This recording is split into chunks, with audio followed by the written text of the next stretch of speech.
नमस्कार, मैं हूं कुलभास्कर ओझा और न्यूज कॉरिडोर्स पर आज चर्चा बाबा बागेश्वर के बयान की। बयान नहीं दे रहे हैं, अलर्ट दे रहे हैं, वार्निंग दे रहे हैं, धमकी दे रहे हैं, चेतावनी दे रहे हैं। क्या दे रहे हैं वो आप बयान सुनकर खुद समझिए।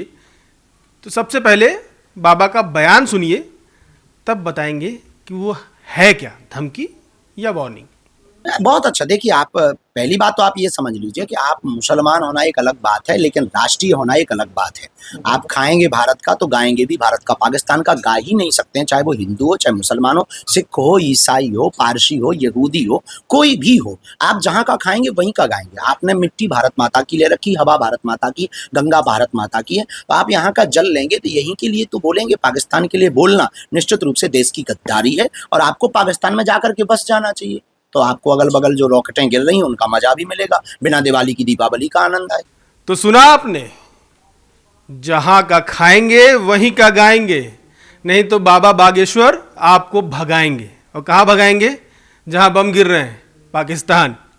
तो जयचंद जो भी है देश में, वो सुन ले कान खोल के कि बागेश्वर बाबा जगा रहे हैं सनातनियों को, और जगाते जगाते गद्दारों को, कोट कर दे रहा हूं कि ये बात बागेश्वर बाबा की है, गद्दारों को भगाने का भी प्लान उन्होंने बना लिया है। ऑपरेशन सिंदूर के बाद मंगलसूत्र, मेहंदी और पता नहीं कौन कौन सी रस्मों का जिक्र वो अपने बयानों में कर रहे थे। लेकिन अब बोला है जहां का खाएंगे वहां का गाएंगे, नहीं तो ... वैसे एक डायलॉग भी है सलमान खान की पिक्चर है, किसी पिक्चर का, वो पुराना डायलॉग है, जिस थाली में खाते हैं उसी में छेद करने वाले लोग। तो सही है बयान। देखिए, बयान तो उनका जैसे कि हमने कल भी डिस्कस किया था न्यूज़ रूम में कि उनका बयान जो होता है, अभी जैसे कल ही उन्होंने कहा था कि ऑपरेशन सिंदूर चल रहा है, ऑपरेशन मंगलसूत्र बाकी है।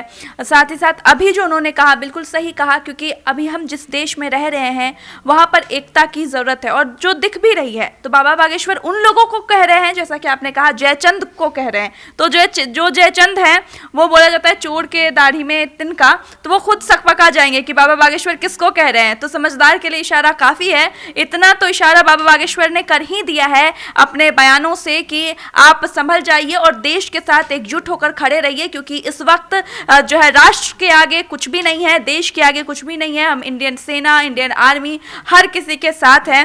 वही बाबा बागेश्वर बार बार समझाने की कोशिश कर रहे हैं, हर मंच से समझाने की कोशिश कर रहे हैं। और जहां तक बात रहे देश की, सनातन धर्म की, तो वो हमेशा जब ये चीजें नहीं हुई थी पाकिस्तान के साथ, जब ऐसा कुछ नहीं हुआ था, युद्ध जैसी सिचुएशन नहीं हुई थी, तब भी वो यही कहते थे कि हमारा राष्ट्र सबसे पहले है, सनातन धर्म सबसे पहले है। और वही बात वो बता रहे हैं, बार बार दोहरा रहे हैं। और अब ज़्यादा तल्खी रूप में इसलिए दिखा रहे हैं क्योंकि उधर से जो हमारे दुश्मन पड़ोसी हैं, जो एकदम नालायक पड़ोसी हैं, वो अपने तेवर दिखा रहे हैं। तो उनको तेवर को कंट्रोल करने में, और जो हमारे देश में कुछ उनके दोस्त होंगे, मैं ये नहीं कहूँगी, ये मेरा नहीं कहना है, ये वही कह रहे हैं कि जो भी यहाँ पर है मौजूद, उनको समझाने के लिए वो साफ साफ वार्निंग दे रहे हैं। वार्निंग दे रहे हैं। और बागेश्वर बाबा की वार्निंग कितनी खतरनाक होती है इसका अंदाज़ा तो उनके बयानों से अक्सर लग जाया करता है। वार्निंग देते देते बड़ा खेल भी कर देते हैं, वो अपने बयानों में ही बड़ा खेल कर देते हैं, जिसके मतलब कई निकल जाते हैं। इस बार तो बयान एकदम सीधा और सपाट है कि देश में जो भी है वो हिंदुस्तान में है और हिंदुस्तानी है, उसको उसका फ़र्ज़ निभाना होगा, और फ़र्ज़ नहीं निभा रहा है तो उसको भगाना होगा। तो भगा देना चाहिए ना सर। देखिए, जो लोग इस चीज़ को नहीं समझ रहे हैं उनके खिलाफ उनका भी समय आएगा, उनका भी हिसाब तो लेना पड़ेगा। देखिए, क्या है कि जब राष्ट्र पर कोई संकट आता है या राष्ट्र जब किसी बड़े अभियान में लगा होता है, तो उस समय हम मानते हैं आमतौर पे कि एक सरकार की जिम्मेदारी होती है, लेकिन ऐसा होता नहीं है। हमारी जितनी भी सामाजिक संस्थाएं हैं वो सब अपने अपने हिसाब से इसमें कंट्रीब्यूट करती हैं। व्यक्ति के तौर पे हम भी कंट्रीब्यूट करते हैं। तो क्या है कि वो एक दिशा देने की कोशिश करते हैं, एक नेशनल नैरेटिव को गढ़ने की कोशिश करते हैं। बाबा बागेश्वर हम सब जानते हैं कि बड़ी ज़बरदस्त उनकी फ़ैन फॉलोइंग है, लाखों की तादाद में लोग एक बार में सुनने आते हैं उनको, और उनका बड़ा प्रभाव है लोगों पर। तो आप ये समझिए कि जो काम सरकार अपने तरीके से कर रही है, बाबा बागेश्वर उसे अपने तरीके से कर रही हैं। मैं ये नहीं कह रहा कि बाबा बागेश्वर कोई, उनके पास कोई कानूनी अथॉरिटी है कि किसी को वो चेतावनी दे रहे हैं या ये नहीं दे रहे हैं।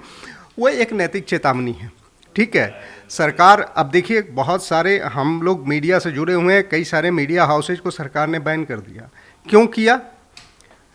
वो जो उनके नैरेटिव को, जो उनका कार्यकलाप था, उसको अभी के समय के हिसाब से देश विरोधी माना गया। ये उचित नहीं था। तो सरकार अपना काम करी। बाबा वही चेतावनी दे रहे हैं कि याद रखना, कुछ भी काम करो, ऐसा कुछ भी मत करना जिससे हमारे देश के राष्ट्रहित को नुकसान हो हमारा। अब क्योंकि बाबा को लोग सुनते हैं, अभी हम देखते हैं बहुत सारे लोग व्यक्तिगत लेवल पर भी गाइडलाइंस जारी करते हैं कि आर्मी मूवमेंट हो तो उस पर कुछ मत दिखाइए, रील मत बनाइए, बहुत तरह की चीज़ें से इस तरह का मैसेज बाबा भी कहने का उनका एक अंदाज है, उनका एक तरीका है। उनके कहने का मतलब है कि अगर राष्ट्र के साथ नहीं खड़े रहे, अगर राष्ट्र विरोधी क्रियाकलापों में लिप्त रहे तो राष्ट्र तुम्हें माफ़ नहीं करेगा। उनके कहने का मतलब इतना भर है, कहने का तरीका अपना है। और यही तरीका तो लोगों को पसंद आता है। अगर इस तरीके से वो ना बोले तो बाबा बागेश्वर की इतनी फ़ैन फॉलोइंग क्यों रहेगी? क्यों वक्ता ही है जिन्होंने ये आइडिया हमें सुझाया था कि आज इस टॉपिक पर करते हैं कि बाबा बागेश्वर ने कहा है जहाँ का खाएंगे वहीं का गाएंगे, नहीं तो भगाएंगे। नहीं तो बिल्कुल सही बात है। आप जहाँ का खाते हैं वहीं का गाते भी हैं, और अगर आप ऐसा नहीं करते हैं तो साफ तौर पर जिस शब्द का बाबा बागेश्वर ने जिक्र किया है आप वही हैं। हम कहना नहीं चाहेंगे लेकिन समझदार को इशारा काफ़ी होता है। अगर आप भारत में रह रहे हैं, भारत का खा रहे हैं, भारत की मिट्टी से जुड़े हुए हैं, उसकी हवा ले रहे हैं, गंगा माता का पानी पी रहे हैं, तो फिर आपको ये आपकी जिम्मेदारी बनती है, आपका फ़र्ज़ बनता है कि आप भारत के लिए उतना ही निष्ठावान रहें जितना कि आपको होना चाहिए। और ये खास तौर से उन्हीं लोगों को संदेश है जो कि सबूत मांग रहे थे, एक वक्त में कह रहे थे कि इस बात का सबूत क्या है, सरकार से सबूतों की बौछार करने की मांग कर रहे थे। शायद उन्हीं को इस बार जवाब देने के लिए बाबा बागेश्वर ने थोड़े तीखे और तल्ख अंदाज में कहा है कि अगर भारत में रहोगे तो गाना भी भारत का पड़ेगा, और अगर भारत का नहीं गा सकते हो तो पाकिस्तान चले जाओ, जो अगल बगल रॉकेट गिर रहे हैं उसका भी मजा लो, क्योंकि अभी तो भारत दिवाली मना रहा है। तो साफ तौर पर संदेश बिल्कुल साफ था। थोड़े कड़े शब्दों में उन्होंने जरूर कहा, लेकिन सच्चाई बयां की है कि अगर आप असली हिंदुस्तानी हैं, असली भारतीय हैं, आपके लिए सर्वप्रथम देश है, तो आपको ये ध्यान रखने की बहुत ज़रूरत है कि पाकिस्तान के खिलाफ आपको या फिर भारत के खिलाफ किस तरह से अपने आप को प्रेजेंट करना है, इस पर ध्यान देने की ज़रूरत है। अभी दो ही पक्ष हैं देश में, या तो देश के साथ या तो देश के खिलाफ। तीसरा कोई पक्ष नहीं, कोई आवाज़ नहीं है। सारी आवाज़ें देश के लिए उठनी चाहिए। और यही बाबा बागेश्वर ने कहा है कि देश के साथ खड़े हो जाओ। अभी पाकिस्तान दुश्मन है, पड़ोसी होगा, संबंध हो सकते हैं, लेकिन अभी वो देश हमारा दुश्मन है। वहाँ के आतंकी हमारे सबसे बड़े दुश्मन हैं और हम उनको चुन चुन कर मारने वाले हैं और मारेंगे। उनके लिए, उनके समर्थन में एक भी आवाज़ आएगी तो वो गलत है। मैं तो बाबा बागेश्वर के साथ हूँ और भारत माता की जय।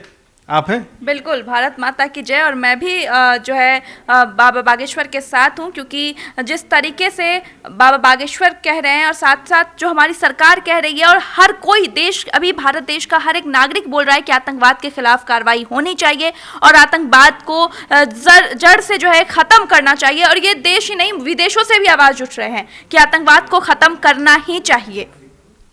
सर आप हैं? जी बिल्कुल है। देखिए, मैं ये कह रहा हूँ कि अभी का जो समय है, तो हर राष्ट्र के जीवन में, जैसे हमारे जीवन में कई ऐसे समय आते हैं जब हमारा चरित्र गढ़ता है। वो परिस्थिति, उससे हम कैसे जूझते हैं, उस परिस्थिति को कैसे हैंडल करते हैं, तो उससे हमारा चरित्र निर्माण होता है, चरित्र को गढ़ता है। बात तो बाबा हमेशा करते हैं। यही स्थिति राष्ट्र के जीवन में भी आती है। राष्ट्र के जीवन में भी कई पल ऐसे आते हैं जो उस राष्ट्र के चरित्र का निर्माण करते हैं और उसके भविष्य की दिशा तय करते हैं। मुझे लगता है कि अभी का समय ऐसा ही मूवमेंट है। हम जब कहते हैं कि ये नया भारत है, घर में घुस के मारेगा, तो इससे हम बताते हैं कि हम क्या हैं। तो बाबा का यही कहना है कि हमारी पहचान हमारी राष्ट्र से है, ठीक है ना। राष्ट्र हमारी पहली पहचान है, हम व्यक्ति के तौर पे उसकी इकाई हैं।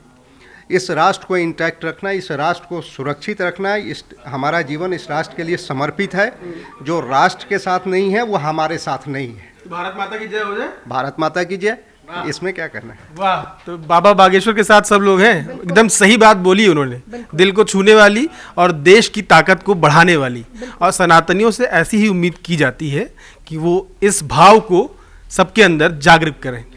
सनातन से उम्मीद करने की जरूरत नहीं है। जो सनातन के रंग में लिप्त होगा, जो सनातनी होगा, उससे उम्मीद नहीं की जाएगी। वो पहले से ही अपने राष्ट्र के लिए, अपने देश के लिए समर्पित होगा। और जिसे सनातन शिक्षा का या फिर सनातन रंग का पाठ पढ़ाया जाए तो साफ तौर पर समझा जा सकता है कि वो कितना सनातनी है या सनातनी बनने की कोशिश कर रहा है। तो भारत माता की जय। भारत माता की जय। तो हमारी ओर से भारत माता की जय है। और बाबा बागेश्वर के बयान की हम सब मिलकर तारीफ करते हैं कि देश को जागरूक करने के लिए। शैलेंद्र जी कुछ बोलना चाह रहे हैं। मैं ये कह रहा हूँ कि बाबा की भाषा की भी हम बात कर रहे थे। हम लोग तो मैं भी पला बड़ा हूँ ग्रामीण परिवेश में। शहरों की भाषा थोड़ी सी फ्लैट होती है, सपाट होती है शहरों में भाषा। लेकिन जब आप ग्रामीण परिवेश में, मैं अपने यहाँ का कहूँ, आप हरियाणा में चले जाएं, किसी भी ग्रामीण परिवेश में जाए तो वहाँ बातचीत लोकोक्तियों में, मुहावरों में, बिंबों में बात होती है वहाँ। और बड़ी मारक शब्दों का यूज होता है उसमें, तो दिल को छूती भी है। दिल को छूती भी है। और वो एकदम पिन पॉइंट हिट करता है वो। मतलब आप जहाँ निशाना साधेंगे सीधा वहीं जाके हिट करता है वो। तो ये हमारे आम जीवन का हिस्सा है। बाबा भी बुंदेलखंड से आते हैं, ठीक है ना, तो उनके रहन सहन, बातचीत सब में वो बुंदेलखंडी संस्कृति का प्रभाव दिखता है। तो ये भाषा उनकी नेचुरल भाषा है, मैं ये कहना चाहता हूँ। एकदम नेचुरल है, बाबा ही नेचुरल हैं, एकदम दिल को छूने वाली बात करते हैं। और अब तो देश के सम्मान की बात कर रहे हैं, हिंदू राष्ट्र की बात कर रहे हैं, तो उनके सारे सपने पूरे हों। फिलहाल ये जागरूकता अभियान या एक हर नागरिक को अलर्ट करना, समझाना, ये जिम्मेदारी उनकी है और वो इसको बखूबी निभा रहे हैं। आपकी क्या राय है, हमें कमेंट करके ज़रूर बताएं। न्यूज़ कोरिडोर्स आप हमें यूट्यूब पर, इंस्टाग्राम पर, एक्स पर और फेसबुक पर फॉलो कर सकते हैं।